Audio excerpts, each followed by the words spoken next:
சேடா இருக்கிறான். ஆதாம் மகிழ்ச்சியா இல்லை. அதை ஆதாமுடைய துணைவர் கடவுள் அதை பார்க்கிறார். என்னுடைய துணைவன் மகிழ்ச்சியா இல்லையே, என்ன ஆச்சு இவனுக்கு? உடனே கடவுள் என்ன செய்கிறார்? படைத்த எல்லா பொருட்களையும் அவன் முன்னால் அனுப்புகிறார். எல்லா மிருகங்களும், எல்லா பறவைகளும், எல்லா ஊர்வன பரப்பன எல்லாம் அவன் முன்னால் அனுப்புகிறார். ஆதாமிடம் ஏதாவது இதிலிருந்து ஏதாவது உனக்கு வாழ்க்கை துணையாக எடுத்துக்கொள்ளலாம் என்று ஆதாம் படைத்த ஏதாவது பொருட்களை தன்னுடைய வாழ்க்கை துணையாக எடுத்தானா? இல்லை. எல்லாருக்கும் பெயரிட்டான். ஆனால் படைத்த ஒரு பொருளும், ஒரு கிரீச்சர்ஸ் அவருக்கு வாழ்க்கை துணையாக மாறவில்லை. ஆனால் நம்ம இப்போ ஃபேஷன் பார்க்குறோம். வெளிநாடுகளில், நம்ம நாட்டிலேயே அந்த ஃபேஷன் தொடங்கிட்டு நிறைய பேர் திருமணம் செய்ய விரும்புவதில்லை. அதற்கு பதிலாக, கணவனுக்கு பதிலாக அவங்க என்ன செய்கிறாங்க? ஒரு நாயை வளர்ப்பாங்க, நாய்க்குட்டி, அல்லது ஒரு பூனைக்குட்டியை வளர்ப்பாங்க. அதுதான் அவங்களுக்கு துணையாளனாக இருக்கிறது. கணவன் சொல்வதை கேட்க மாட்டான், மனைவி சொல்வதை கேட்கும். ஒரு நாய் நான் சொல்வதை கேட்கும். அதனால அவங்க நாயை தன் துணையாளராக பார்க்குறேன் இல்லையா? நாயை பிடிச்சிட்டு எல்லா இடமும் போறாங்க. அந்த நாய் அவங்களுக்கு துணையாளராக இருக்கிறாங்க. ஆனால் கடவுள் விவிலியத்தின்படி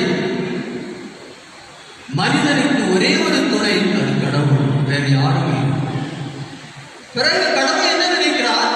அந்த மனிதன் மகிழ்ச்சி இல்லாமல் இருக்கின்றான். நான் அவனுடைய வாழ்க்கை துணை, ஆனால் அவன் என்னை அனுபவிக்க முடியாமல் இருக்கின்றான். ஆதாம் தன்னுடைய ஒரே ஒரு வாழ்க்கை துணை கடவுளை தன் கண்களால் பார்க்க முடியவில்லை, காதுகளால் கேட்க முடியவில்லை, அவரை அவனால் தொட முடியவில்லை. எனவே அவன் தனிமையை அங்கே உணர்கிறான், தனிமையை உணர்கிறான். அப்போதான் இறைவன் என்ன சொல்கிறார்? நான் இவனுக்கு ஒரு சூட்டபிள் பார்ட்னரை கொடுப்பேன்.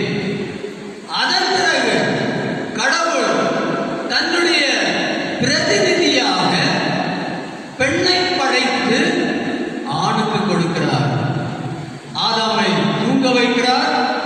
அவனுடைய விழாவிலிருந்து ஒரு எலும்பை எடுத்து, இருந்தால் அவன் கடவுளால் தன்னுடைய சாயலில் படைக்கப்பட்டவன். எனவே கடவுள் தன்னுடைய சாயலாக அவனுக்கு ஒரு பிரதிநிதியை கொடுக்க வேண்டும் என்றால் அவனுடைய எலும்பிலிருந்து, விழா எலும்பிலிருந்து ஒரு எலும்பை எடுத்து ஏவாளை படைத்து அவன் முன் நிறுத்துகிறான். அப்போது ஆதாம் தூக்கத்தில் இருந்து எழுப்பினதும் ஏவாளை கண்டதும் அவன் என்ன சொல்கிறான்? At last my companion God is bone of my bones, flesh of my flesh.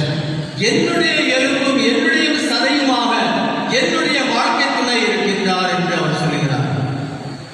இப்போ ஆதாமுடைய வாழ்க்கை துணை யார்?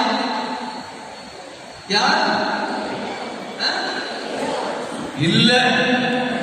அதான் தப்பு நாம செய்யறது. நம்ம என்ன சொல்றோம்? ஆதாமுடைய வாழ்க்கை துணை ஏவா இல்லை. நல்லா புரிஞ்சுக்கிடுங்க. ஆதாமுடைய வாழ்க்கை துணை எப்போதும் கடவுள் தான். ஏவா யார்? கடவுளுடைய பிரதிநிதி ஆதாமுக்கு. ஆதாம் ஏவாளை பார்த்து அவள் வழியாக தன்னுடைய ஒரே வாழ்க்கை துணை கடவுளை அறிய வேண்டும், அனுபவிக்க வேண்டும். அப்ப ஒரு பெண் யார்? கடவுளுடைய பிரதிநிதி. ஒரு பெண்ணின் மேன்மையை பாருங்கள். ஒரு பெண் கடவுளின் பிரதிநிதி ஆணுக்கு. இயேசு உயிர்த்தெழுந்தார் இல்லையா?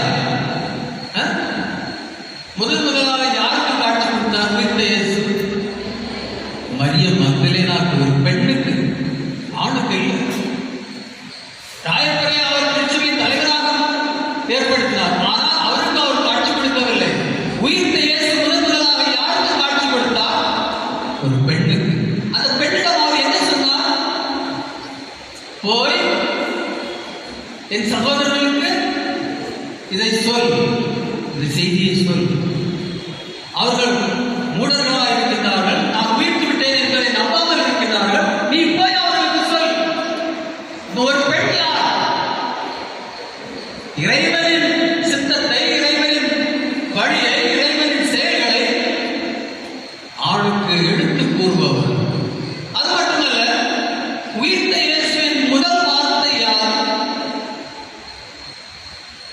உமன்.